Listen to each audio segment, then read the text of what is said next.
Hi friends, అందరికీ నమస్తే. ఈరోజు వీడియో మనం చక్కగా మన గార్డెన్లో ఉన్న టమాటా మొక్కల గురించి మాట్లాడుకుందామా. అయితే మనం చక్కగా మొన్నటి వరకు వింటర్లో మనం పెట్టుకున్న టమాటా మొక్కలు మొన్నటి వరకు చాలా మంచిగా కాసాయండి. ప్రతిరోజు హార్వెస్ట్ చేస్తూనే ఉన్నాము. చక్కగా డైలీ మనకి కొనకుండానే కూరలోకి ఎన్ని వస్తాయండి, 4 వస్తే 4, 3 వస్తే 3, 10 వస్తే 10 అలా వాడుకున్నాం కదా. చాలా హ్యాపీగా అయిపోయింది వింటర్ అంతా కూడా టమాటాలు కొనకుండాను. కాకపోతే ఇప్పుడు లాస్ట్కి వచ్చేసినాయి అండి మొక్కలు. లాస్ట్ వచ్చేసినాయి, అవి క్రాప్ అయిపోయిన తర్వాత చనిపోతున్నాయి కూడా. ఒక్కొక్క మొక్క నా గార్డెన్లో ఒకటి చనిపోతూనే ఉన్నాయి. అయితే ఇప్పుడు నెక్స్ట్ మరి సమ్మర్ వచ్చేస్తుంది. మరి టమాటా మొక్కల సంగతి ఏంటి, అసలు అది టమాటా వస్తుందా రాదా? ఆ టమాటా మొక్కలు మనం పెంచగలమా, టెర్రస్ మీద పెంచలేమా? అంటే మనం బయట మార్కెట్లో మరి దొరుకుతున్నాయి కదండి టమాటో, మరి పెంచకుండా ఎలా వస్తున్నాయి అని అంటారా? అవంతా కూడా మాకైతే మాత్రం ఎక్స్పోర్ట్ ఎక్కువ వచ్చేస్తాయండి టమాటోలు. లోకల్లోనైతే సమ్మర్లో పండవు సరిగా, అంత ఇంక బెంగళూరు దిగిపోతాయి అనమాట. ఇంక దేశవాళీ పంట, లోకల్ పంట ఉండదు. వింటర్లో ఫుల్ లోకల్ పంట ఉంటుంది. అందుకే మనకు ధర కూడా అందుబాటులో ఉంటుంది, చక్క రేట్ తక్కువ ఉంటుంది. సమ్మర్ వచ్చేసరికి రేట్ పెరిగిపోతుంది, ఎందుకంటే పొలాల్లో ఇంక రైతులు పండించలేరు. ఇంకా చల్ల ప్రదేశం ఉంటాయి కదా బెంగళూరు, ఇవన్నిటి నుంచి మాకు ఎక్స్పోర్ట్ వచ్చేస్తూ ఉంటాయి అన్నమాట. అందుకనేసి నేను తగ్గుతుంది అనుకుంటున్నాను. అయితే ఇప్పుడు సరే మార్కెట్ సంగతి ఓకే, ఇప్పుడు మన గార్డెన్ల సంగతి ఏంటి, టమాటోలు మనం పండించగలమా లేదా అనేసి అంటే పండించగలమండి. ఏ విధంగా అనేసి అంటే ఇంకా కొంచెం షేడ్ నెట్ ఉండాలి, దేశవాళీ సీడ్ ఉండాలి. ఆ రెండు ఉన్నాయంటే చక్కగా పండించవచ్చండి. అంటే చక్కగా అంటే వింటర్లో వచ్చినంత అయితే రాదండి క్రాప్. మనకి చూసే ఈ మొక్కల చనిపోయిందో, చనిపోతే కూడా పాపం కాయలు చక్కగా పండి నిగనిగలాడుతూనే ఉన్నాయి తప్ప కాయలు ఎక్కడ పాడవాలి, టమాటా పళ్ళు ఎక్కడ పాడవలేదండి. ఎల్లో చెర్రీ టమాటో చూశారు కదా, అలాగా నాకు ఈ టమాటో కూడా ముదిరిపోతుంది. అయితే ఇప్పుడు సమ్మర్లో కూడా మనం టమాటో పండించాలి అంటే మాత్రం కొంచెం చాలా కేర్ఫుల్గా పండించాలండి. అలా ఆషామాషిగా అవ్వదు. ఇంకంతే, ఆషామాషి కాదు. సమ్మర్లో టమాటా పండించడం అంటే వింటర్లో అంత ఈజీ కాదు. వింటర్లో మనం చక్కగా చూసారు, ఈ టమాటా మొక్క పళ్ళు బాగున్నాయి, మొక్క చనిపోతుంది. ఇప్పుడు నెక్స్ట్ సంగతి ఏంటని బాధేస్తుంది. ఎందుకంటే ఈ టేస్ట్కి టమాటా పళ్ళకి అలవాటు పడిపోయాం మనం. చక్కగా కూరగాయలతో పాటు 4 టమాటోలు 4 పచ్చిమిరపకాయలు అన్నీ కోసుకుంటూ దిగిపోయి ఏం కొనుక్కుంటూ చక్కగా కర్రీలు చేసేసుకున్నాము. అయితే ఇప్పుడు బాధేస్తుంది. అయితే ఒకలా చేద్దామండి, కొంచెం దేశవాళీ విత్తనం అయితే మాత్రం కంపల్సరీగా మనకి కాస్తుందటండి. మా బెంగళూరు రకాలు, హైబ్రిడ్ రకాలు అయితే మనకు కాయవు అనమాట. అటు కూల్ ప్లేస్ ఉండాలి. ఇప్పుడు వాళ్ళు కొంతమంది ఏంటంటే ఇప్పుడు రైతులు మనకి పండించలేరు అంటున్నాను కదా, కానీ నేను కొన్ని చోట్ల చూస్తానండి ఫామ్ హౌస్లాగా, అంటే పాలీ హౌస్ అంటారు కదండి, షేడ్ నెట్లు వేసి వాటి కూలింగ్ పెట్టి అలా టమాటోలని కొంచెం ప్రత్యేకంగా కేర్ తీసుకొని పండిస్తున్నారు. అది కొన్ని చోట్ల చూశాను నేను, కొన్ని ప్రాంతాల్లో నేను.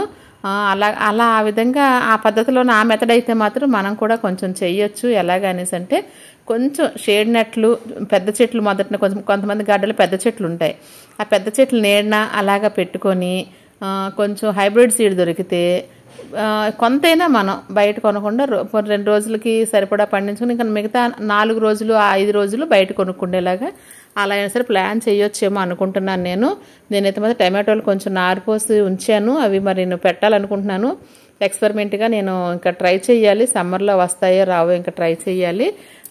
ఓకే అండి, నాకు తెలిసిన సమాచారం అయితే ఇదండి టమాటా మొక్కల గురించి. ఈ సమ్మర్లో కూడా లాస్ట్ ఇయర్ అయితే మాత్రం పెట్టాను, చాలా తక్కువగా వచ్చాయి. కొన్ని మొక్కలు చనిపోయాయి. చూడండి ఎంత బాగుంది టమాటా, పెద్దది ఎంత బాగుంది. ఇంకా పండలేదు, కొన్ని ఒకటి పండింది. ఇది మనకి హ్యాపీ గార్డెన్స్ గ్రూప్ నుంచి మనకి అప్పారావు ఇచ్చిన విత్తనాలు అండి ఇవి. మరి ట్రై చేద్దాం. లాస్ట్ ఇయర్ ట్రై చేశాను సమ్మర్లో నేను, చాలా తక్కువ వచ్చాయి మొక్కలు, మాత్రం ఎక్కువ చనిపోయాయి. క్రాప్ తక్కువ వచ్చింది. తక్కువ వచ్చినా కూడా మనకు ఆనందమే కదా. ఇప్పుడు చూసారు ఇన్ని కాయలు కోస్తున్నాం చక్కగా, ఎంత క్రాప్ అండి ఈ టమాటా ఈ సంవత్సరం మాత్రం.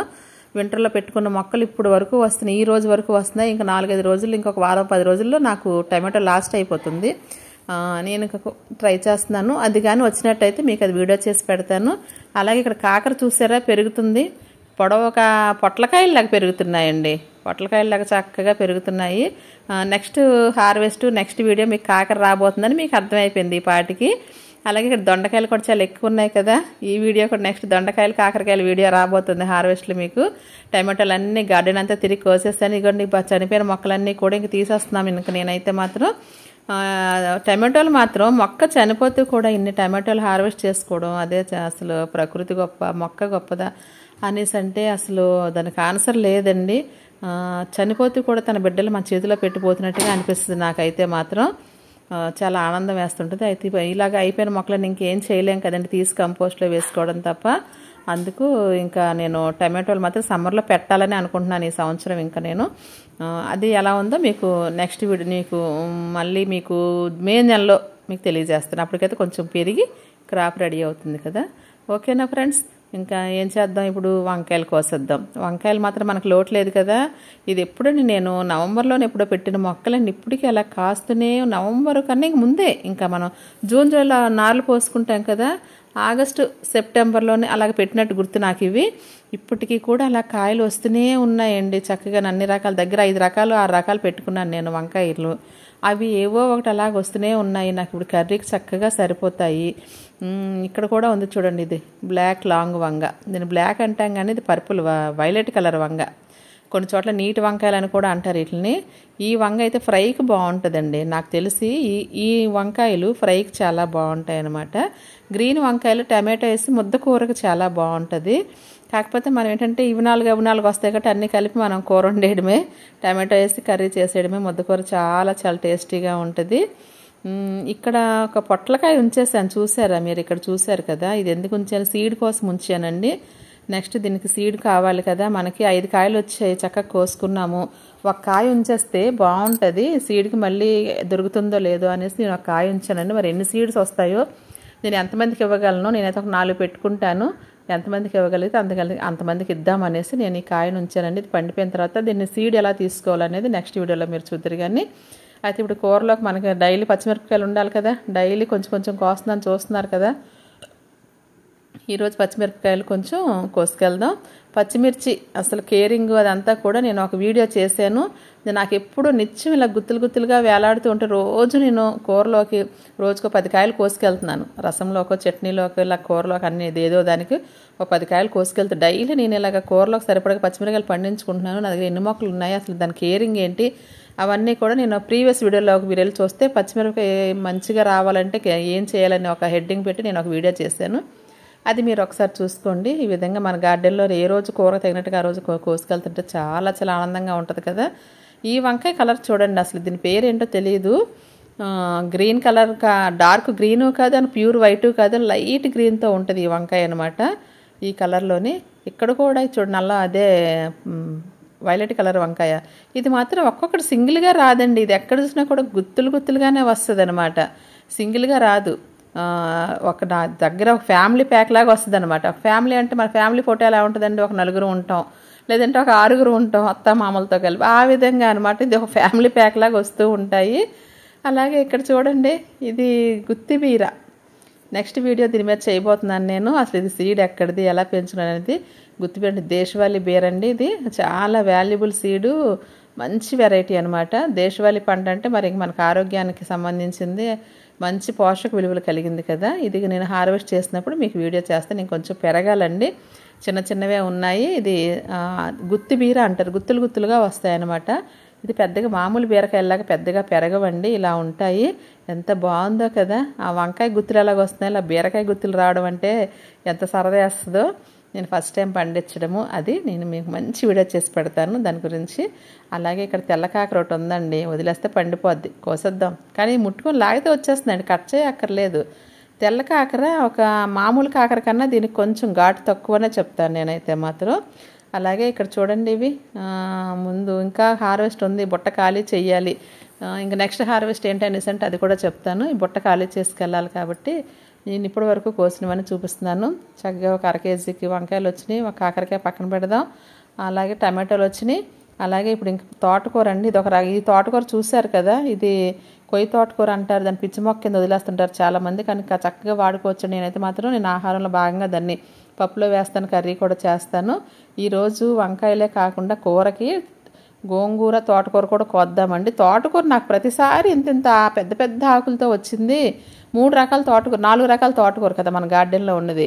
అంటే పింక్ తోటకూర, రెడ్ తోటకూర, గ్రీన్ తోటకూర కాకుండా చిలక తోటకూర ఒకటి కోస్తూ ఉంటాను కదా. ఇలా 4 రకాల తోటకూరలోను ఎంత ఎక్కువ ఎలా వచ్చాయి అండి అనేసి అంటే, నేను ఒక్కొక్క మొక్క సీడ్కి వదిలేస్తాం కదా, ఆ వదిలేసినవి నేను మన మొక్కలు తీసేసేటప్పుడు దూసేసి అన్ని కుండీలు ఎలా జల్లుకుంటూ వెళ్ళిపోయానండి. వెళ్ళిపోతే ప్రతి కుండీలో నాకు జర్మినేషన్ అయిపోయినాయండి, ఆ జల్లినవన్నీ కూడాను. ఆ విత్తనాలు నలిపేసి చేత్తో విత్తనాలు తీసే ఇంక టైం లేదు, ఎక్కడ పెట్టినా ఇంక ఎగిరిపోయి పోతాయి. ఏం చేసినట్టు చేత్తో పట్టుకొని ఆ మొక్కల్ని ఇలా నలుపుతూ అన్నిటి మీద ఇలా దులుపుకుంటూ వెళ్ళిపోయాను అనమాట, అన్ని కుండీల్లోనూ. ఎలా వచ్చిన కాడికి వస్తేలే, లేకపోతే లేదని. కానీ ప్రతి సీడు కూడా నాకు మొక్క వచ్చినట్టే అనిపించింది. ఎందుకంటే ఎంత ఎక్కువ తోటకూర ఎప్పుడు ఈ సంవత్సరం అంత తోటకూర ఎప్పుడు హార్వెస్ట్ చేయలేదండి. ఈసారి మాత్రం చాలా ఎక్కువ తోటకూర ఫ్రెండ్స్కి చాలామందికి ఇచ్చాను, కొన్ని చుట్టాలకు పంపించాను. మీ ఇంట్లోకి వస్తే తినలేకపోతున్నాము, మంచిగా నేను తోటకూర వాడుకున్నాను అనేసి ఈ సంవత్సరం అంటే మాత్రం అదే కారణం. నేను ప్రత్యేకంగా తోటకూర కోసం డబ్బు పెట్టలేదు, కానీ ఇంత ఎక్కువ తోటకూర కోస్తున్నానంటే ఆ తోటకూరకి విత్తనాలు వచ్చి చెట్టు వాడిపోతుంది కదండి. అలా పీకేసి నేను చేత్తో కూడా విత్తనాలు ఆ మొక్కని ఇలా అన్ని కుండీలో దులుపుకుంటూ వెళ్ళిపోయాను అనమాట. వెళ్ళిపోయేసరికి తక్కువ పడతాయి కదా విత్తనాలు, అందుకు మంచిగా వచ్చింది.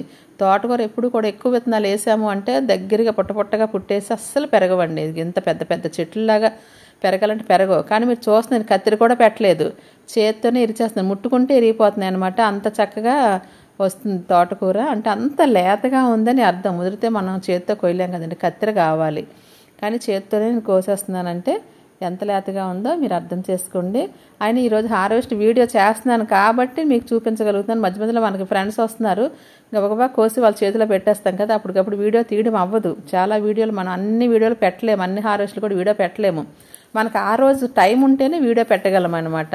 అలాగే కొన్ని అలా అయిపోయి సాయంత్రం పూట ఎవరో వస్తుంటారు, లేదంటే ఎవరికైనా ఇవ్వాలనుకుంటాము, అలా కోసేస్తూనే ఉంటాము. ఇది చూడండి, ఒక బొకే. నాకు ఇది తోటకూర బొకే అంటాను నేను. ఒక మొక్క ఒక్కటి బొకేలాగా అనిపిస్తుంది. ఎంత తోటకూర వచ్చింది కదండి, అబ్బా. కానీ ఇది దగ్గరగా చక్కగా ఉడికిపోద్దండి. ఇది దేశవాళీ గులాబీ, మన నాటు గులాబీ అంటారు, నేనైతే దేశవాళీ అంటాను, మన దేశం సంబంధించింది అనేసి. అదొక ఆనందం ఆ పేరులోని. ఇంకా నెక్స్ట్ ఏంటంటే ఇది చూడండి, ఇది ఎందుకో వాడుతుందండి గోంగూర. అలా అనుమానం వచ్చింది అంటే దాన్ని నెమటోడిస్ వచ్చి ఉంటాయి కింద అనిపిస్తూ ఉంటుంది. నెక్స్ట్ దాని మీద అస్త్రం ప్రయోగించాలి, నేను నెమటోడిస్ రాకుండా ఏం చేయాలనేది మీకు ఇంతకుముందు వీడియో చేశాను. ఇప్పుడు నాకు ఒక మొక్కలాగా గార్డెన్లో వాడింది అంటే మీకు మట్టిలో నీకు నెమటోడిస్ ఉన్నట్టే లెక్కండి. అది నేను ఇప్పుడు ఈ వీడియో అయిపోయిన తర్వాత దాని పని చూస్తాను నేను. ఓకే అండి, తోటకూర హార్వెస్ట్ అయిపోయింది. ఇప్పుడు ఎక్కడ చూసినా ఇలా గోంగూర ఇలా పెరిగిపోయి ఉంది. ఇప్పుడు గోంగూర పని చూడాలి. డైలీ హార్వెస్ట్లో భాగంగా మీరు ప్రతి వీడియోలో నా హార్వెస్ట్ చూస్తూనే ఉంటారు. డైలీ హార్వెస్ట్లో భాగంగా ఇలా గార్డెన్ అంతా కూడా గోంగూర విత్తనాలు కూడా వేసాను. తోటకూర ఎలాగా అన్ని టబ్బుల్లోని ఇలా జల్లుకుంటూ వెళ్ళిపోయాను ఆ కొమ్మతోని. గోంగూర కూడా నేను అక్కడక్కడ ఒక్కొక్క మొక్క పెట్టానండి అక్కడక్కడను. అందులో ఎక్స్పెషల్లీ ఈ రెడ్ గోంగూర అయితే మాత్రం చాలా అసలు సంవత్సరం పైన అయిపోతుంది మొక్క పెట్టి. నేను మామిడి మొక్క డ్రమ్ములో పెట్టాను అనమాట. ప్రతిసారి ఇలా కోస్తూనే ఉన్నాను, చిగురులు వస్తూనే ఉంది. మంచిదే, ఒక్క మొక్కేనండి, ఒక్క మొక్కే. నాకు ఎంత ఆకు వస్తుందంటే చాలా ఆకు వస్తుంది. ఒక్క విత్తనం మనకి ఎన్ని రోజులు ఆహారం పెడుతుందో చూడండి. గోంగూర విత్తనం ఎంత ఉంటుందండి, చిన్నది ఉంటుంది. అంటే మిరియం గింజ కన్నా చిన్నది, ఆవు గింజ కన్నా పెద్దది ఉంటుంది. ఆ విత్తనము పెరిగి పెద్దదయ్యి మనకి ఇన్ని సంవత్సరం ఆహారం ఇస్తుంది అంటే ఎంత గొప్ప విషయం కదా అనిపిస్తూ ఉంటుందండి. ఇవన్నీ కోస్తూ నేను అవన్నీ అలా ఆలోచించుకుంటూ కోస్తాను. పెట్టింది ఎంత విత్తనం, ఇన్నిసార్లు ఎంత ఆకుకూర కోస్తున్నాను, బొట్టలు ఆకుకూర కోస్తున్నాను నేను అనిపిస్తుందండి. ఇప్పుడు తోటకూర అంటే కొన్నిసార్లు కోస్తాము, కాడతో కలిపి వేరుతో కలిపి లాగేస్తే మొత్తం వచ్చేస్తే, కాడ ఉంచేసి మనం కోసుకుంటే ఒక 2-3 సార్లకి చిగురులు వస్తే తర్వాత ముదిరిపోద్ది. కానీ ఈ ఎర్ర గోంగూర అలా జరగలేదండి. కోస్తున్న కొలది నాకు ఆకు వస్తూనే ఉంది. కల్పవృక్షం కింద దీన్ని అనుకుంటున్నాను నేను. అందుకు దాన్ని తీయబుద్ధి కావడం లేదు. చిన్న ఆకులు అయిపోయినాయి. స్టార్టింగ్లో పెద్ద పెద్ద ఆకులు వచ్చేది, ఇప్పుడు సంవత్సరం పైన అయిపోయింది కదండి, చిన్న ఆకులు వస్తున్నాయి. చిన్న ఆకులు నాకు గుప్పుడు ఆకు వచ్చినా చాలన్నమాట. చూసారా ఎంత ఆకు వచ్చిందో. ఇది ఇలా పచ్చడి చేసి అన్నంలో కలుపుకుంటే రైస్ కూడా రెడ్గా అయిపోతుందండి. దీని కలర్ అంతా న్యాచురల్ కలర్ కదా, ఆ న్యాచురల్గా కలర్ని మన ఫుడ్లో తీసుకోవడం ఫుల్ హెల్త్ బెనిఫిట్స్ మనకి చాలా మంచిది. పోషక విలువలు ఉంటాయి. గ్రీన్లో కొన్ని పోషక విలువలు ఉంటాయి, రెడ్లో ఇంకొక రకం పోషక విలువలు ఉంటాయి అన్నమాట. ఇలాగ మన ఫుడ్లో కలర్స్ తీసుకోవడం అంటే బీట్రూట్ అవ్వచ్చు, ఇలాగ అన్ని రకాల కలర్స్ ఉన్నాయి కదా, ఎల్లో, వైట్, గ్రీన్, ఇవన్నీ కూడా మనకు ఆహారంలో కూరగాయల్లో ఉన్నాయి కదా. కలర్స్ అన్ని కలర్గా తినాలంట. దాన్ని కలర్ఫుల్ భోజనం అంటారనమాట. న్యూట్రిషనిస్టులు అయితే ఏమంటారంటే కలర్ఫుల్ భోజనం అంటే వైట్గా ఉండేది రైస్, రెడ్గా టమాటో వాడతాము, గ్రీన్గా ఆకుకూరలు వాడతాము, ఎల్లోగా ఇవన్నీ దోసకాయ ఇవన్నీ వాడతాము, ఇలా అనమాట. ఇలా ఇదన్నీ ఇలా కలర్స్ అన్నీ తినడం వలన అది కలర్ఫుల్ మీల్ అవుతుంది అనమాట. ఇంకేం చేస్తాను, నేను ఎప్పుడు ఇలా బకెట్ పట్టుకొని ఇలా గార్డెన్ అంతా తిరుగుతానండి. తోటకూర కావాలంటే గార్డెన్ అంతా తిరగాల్సిందే, ఎక్కడ ఏ కుండీలో ఉంటుందో తెలియదు. గోంగూర కావాలంటే ఇలా గార్డెన్ అంతా తిరగాల్సిందే, ఒక్కో మొక్క ఒక కుండీలో ఉంటుంది. ఇలా తిరుగుతూ కోస్తానన్నమాట. ఒక దగ్గర ఉండదు కదా, ఒక దగ్గర పెట్టినవి కూడా ఇంత బాగా రావండి. అక్కడక్కడ పెట్టినవే, ఒక్కొక్కటిగా పెట్టినవే బాగా వస్తుంది. నేను అది కనుక్కొని ఇంకప్పటి నుంచి కూడా ఒక్కొక్కటిగా పెట్టడమే మొదలుపెట్టాను. ఓకేనా ఫ్రెండ్స్, ఈరోజు వీడియో మీకు నచ్చిద్ది అనుకుంటున్నాను. నచ్చితే ఒక లైక్ చేయండి. నా హార్వెస్ట్ అంతా ఒకసారి చూసి మీరు లైక్ చేయండి. చక్కగాను వీడియోని చూసిన వారందరికీ కూడా ధన్యవాదాలండి. ఇంత వీడియోని మీరు అంతా చూస్తున్నందుకు, లైక్ చేస్తున్నందుకు, సబ్స్క్రైబ్ చేసుకున్నందుకు చాలా చాలా ధన్యవాదాలు. ఓకే అండి, నేను మరొక మంచి వీడియోతో మీ ముందుకు వస్తాను. ఈ హార్వెస్ట్ చూస్తే నాకు అసలు చాలా చాలా కడుపు నిండిపోద్దండి. నాకు పడిన కష్టం అంతా మర్చిపోద్ది. ఇది పట్టుకొని కింద దిగుతుంటే ఏదో విజయం సాధించిన ఆనందం అనమాట. అబ్బా, నేను పండించుకున్న కూరగాయలు, ఇది మా గార్డెను, మేము పండింది. అసలు మార్కెట్ నుంచి తెచ్చుకోవడం కదా ఇవన్నీ ఫస్ట్ నుంచి మనకు అలవాటు. ఈరోజు గార్డెన్లో పట్టుకొని కిందకి దిగుతుంటే ఆ ఆనందం ఉంటుందండి. విజయోత్సాహం అనమాట. అంటే ఇదేనేమో అనిపిస్తుంది నాకైతే మాత్రం. చాలా చాలా ఆనందంగా, నాకు ఇది ఒక ఉద్యోగం అనుకుంటాను, ఎంప్లాయ్మెంట్ అంటాను కదా, ఇది ఒక ఉద్యోగం అనండి మనకి. ఓకేనా, మరో మంచి వీడియోతో మీ ముందుకు వస్తాను. బాయ్ అండి. లోకా సంస్థ సుఖినో భవంతు.